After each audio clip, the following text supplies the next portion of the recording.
What's going on, everyone? It's your boy Ethan. Hope you're having a great day. Welcome back to another video on the channel, and right now we're en route to Chaser's Poker Room in New Hampshire.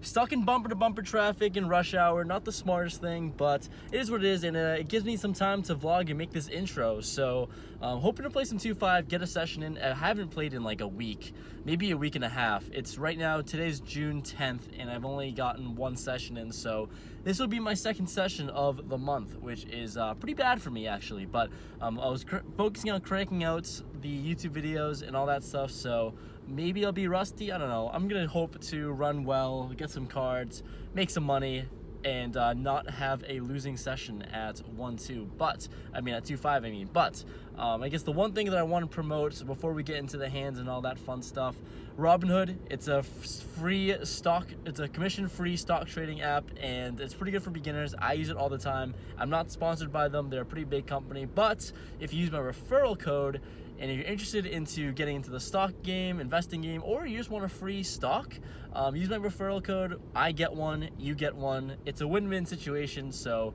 check out the app in the description below. Click on that link, and we both get a free stock. So help me help you, and do that. So I think that's pretty fair. I think if you're interested in that, definitely click the link. But regardless, let's get into the hands.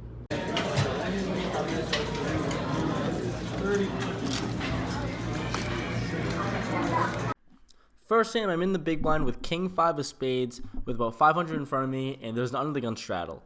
The middle position player opens up to $15. The button calls, the small blind calls, and for $10 more, I'll see a flop, especially in a straddled pot, and the straddler puts in the additional $5 as well. So we're going multi-way, not heads up, to a flop of ace, jack, 8 with 2 spades out there. Flopping the nut flush draw, pretty good flop, and the small blind ends up leading out for $35. Super small bet. So for that amazing price, I decided to call as well, and sure enough, everyone calls. So we're heading to a turn in a pretty big pot going forward here. Turns the 5 of diamonds. Brings in the backdoor flush draw, so 2 flush draws on board. So got nut flush draw and a pair. Small blind leads out very small again for $60.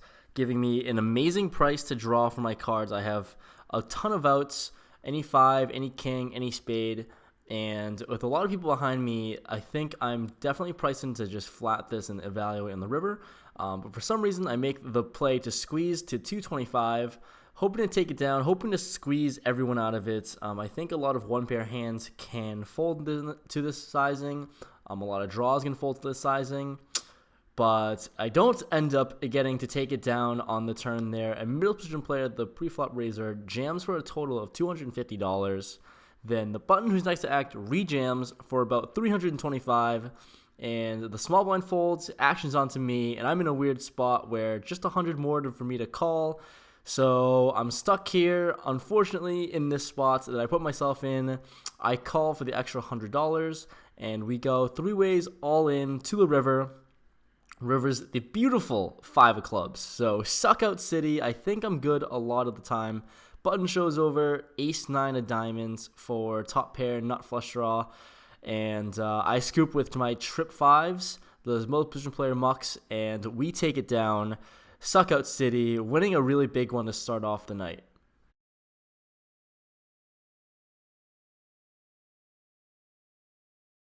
Next interesting hand, still in the must-move table, we have queens in the hijack with about 1100 in front, once again with the under-the-gun straddle.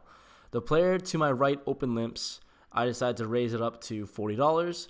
Player on my left, the straddler, and a limper call. So once again, we're going multi-way to a flop of deuce, 4-4, 2 spades out there.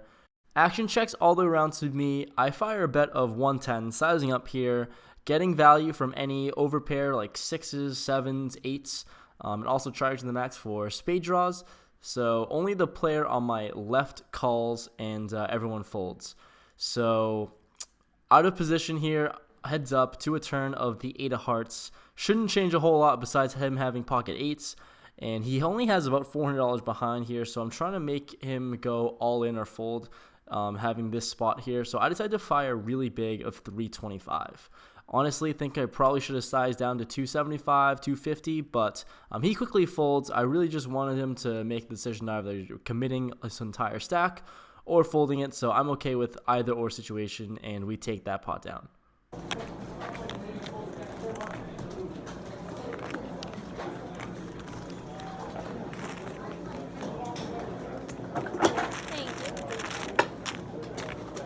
Unfortunately, I don't have video of this hand, so you're stuck with the blank screen once again. I'm going to get better at this, but I'm in the cutoff with ace-4 diamonds with about 1,200 in front of me.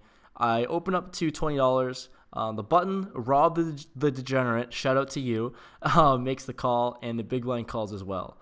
So we're going 3 ways to a flop of 10, deuce, 3, rainbow with 1 diamond. Flopping a gutter ball, pretty dry flop, especially on a rainbow board. When it checks to me, I fire c-bet of $35, hoping to take it down. The button decides to call, and the small blind, big blind folds. So I got one player out of there on a dry flop, hoping to see a good turn to give me equity, which is the Jack of Diamonds. Amazing card for me. With picking up the nut flush draw, an over, and a gutter ball, I decide to fire for 75. He thinks for a little bit, quite a while, and ends up making the call as well. So thinking he's pretty sticky with his 10 or something like that. Really looking for a good river to improve. River's the ace of clubs, so rivering top pair, pretty terrible kicker. I think I'm good here a good amount of the time, rivering top pair here. So I check with showdown value. Don't think I can get a whole lot of value from a 10 or a jack, anything worse. And he ends up betting 175. Weird spot here. I mean, I think I lose to weird combos of Jack 10. I think that's really the only hand that I possibly lose to. He did say earlier in the session that he plans on bluffing me if we get into a heads-up spot. So with that in mind as well, I decided to make the call. I mean, I think I call this either way with top pair rivering that ace. So I throw in the call, and he has king-queen offsuit for the nuts straight there, unfortunately, and he takes it down. A pretty big pot. He peeled on the flop and turned the open ender. So pretty good run out for him, and a nice hand, Rob the Degenerate. It was nice playing with you. Fourth hand we'll go over. I have ace king offsuit in early position with about 1,000 on my stack. I open up to $20. A middle position player who has been super loud, super drunk, and kind of belligerent all over the place. He makes the call. The button and the blinds call as well. So once again, going multi-way, 5 ways to a flop of ace, queen, 10 with 2 diamonds out there. Flopping top pair and top kicker and a pretty connected board. I have a gutter ball to kind of save me, I guess, but I don't block a whole lot besides the nuts already king jack. So action checks to me, top here in this super wet board. I still have to fire out a c-bet of $65, and only the middle position player calls. So I think I'm good sometimes here. It's 50-50 honestly on such a wet board. Turn comes the 9 of clubs, a card that really doesn't change a whole lot. If he's already ahead, he's ahead. And honestly, by his demeanor, it's really interesting to tell because he's simply belligerent and playing a lot of hands and definitely getting involved during this time of his tables. So I decided to fire a bet of 150. Charging the max for draws, if I'm ahead right now on the flop, I'm still ahead here on the turn, and it really doesn't change a whole lot. Of course, it's super wet and brings in more 2-pair combos, but if he's calling with queen 9 on the flop there, I mean, that's just really unfortunate, but I'm still betting for value, thinking I'm ahead a good amount of the time on this board, and also charging the max for diamonds. I bet that 150, and he insta calls that, so interesting spots. I think he's very polarized, I guess, with the instant call. So hoping to see a decent river and evaluate that. I do have showdown, so probably going to check it down a lot of the time. The river comes the Jack of Diamonds. So one of the trickier cards here. I have the nut straights, obviously, with the king. The diamond draw gets there, and it's a weird spot. So I decide to check, and he fires a bet of 350. Sticks in a big pile of greens, and honestly, I think for a good while, and I mean, I'm calling to a chop almost all the time, but that jack might have saved me a good sometimes there too. I'm never really putting him on a flush draw given the fact that he called my 150 so quickly. I think he has equity. I think he wasn't necessarily drawing, but regardless, I can't really fold in this spot with the straight, so I toss in the call, and he shows over queen 10 offsuit with the flop 2 pair, and we suck out once again with the gutter ball. Next hand, I have ace 10 offsuit in early position. I open to $20, and I get 4 callers around, including the drunk belligerent person from last hand. Same guy as last hand. He's getting involved as well. He's in early position. So here, flop comes 10-5-7 with 2 clubs. Action checks to me. With top here on a pretty connected-ish board that has a lot of draws in place, I fire a bet of $60. The middle position player who I got involved with last time in my notes is just drunk MP. He calls and everyone else folds. So I ISO'd him out, and we're going heads up to the turn, which is a 4. A complete blank. Gonna bet big for draws. I think he's calling with a good 10, something like that, or a fairly good draw. I don't think the 4 really completes a whole lot besides 8-6, obviously, but 8-6 is pretty tough for him to play. I think, maybe. Who knows? But I decided to bet 150 for value. He quickly calls, and it takes a long time in the video that I will not show you to put his chips in.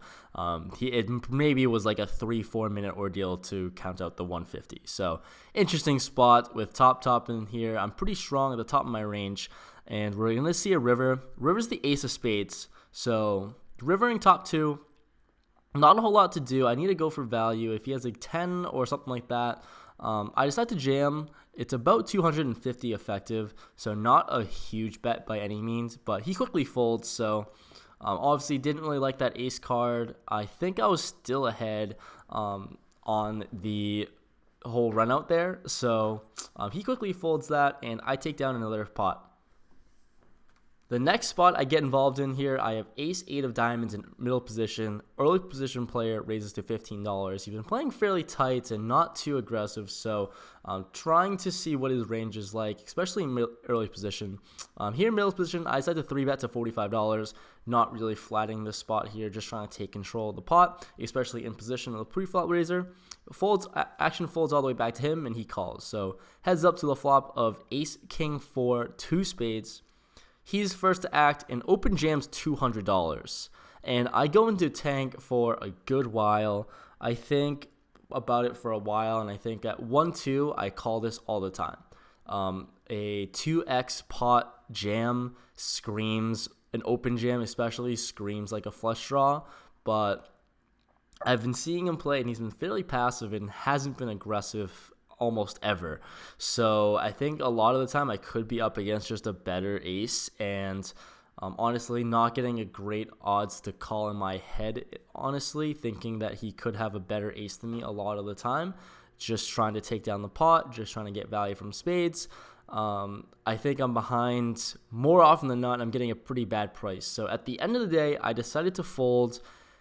Not a great fold though, because he shows queen jack of spades with the nut flush draw and the gutter ball for the straight. So honestly, I think I'm fine with the fold. I have a big stack at the time and didn't really feel like risking $200, not really knowing if I was good or not there with a fairly weak ace. So caught myself in a weird spot, made a very marginal fold, but honestly, I'm really okay with it.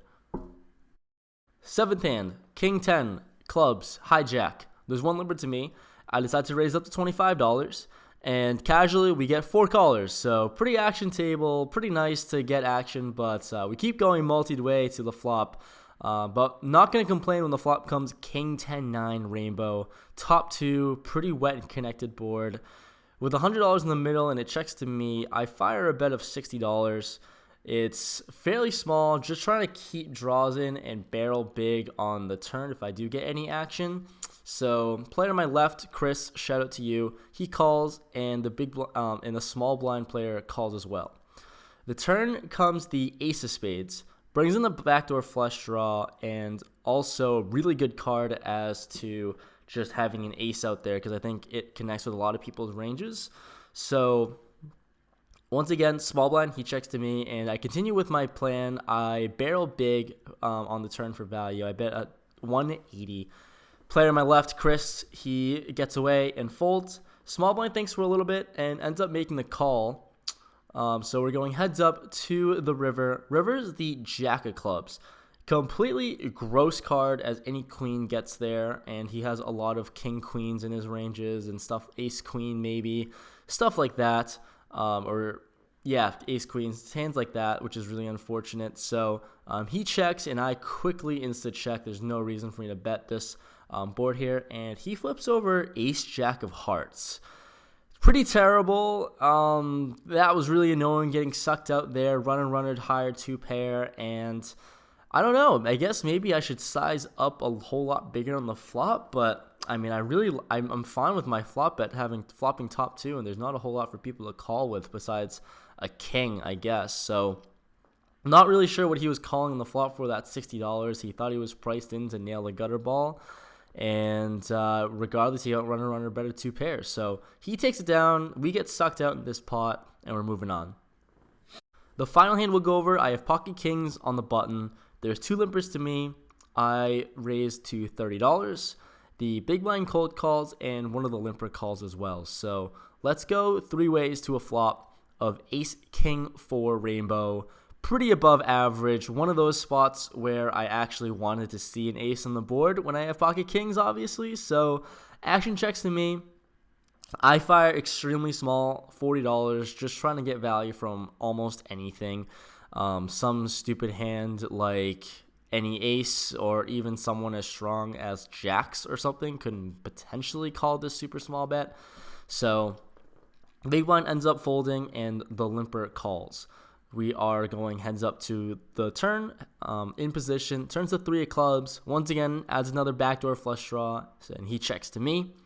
I just think about my sizing, and I'm really just trying to look like a bluff here at the top of my range, so I fire pretty big for 150.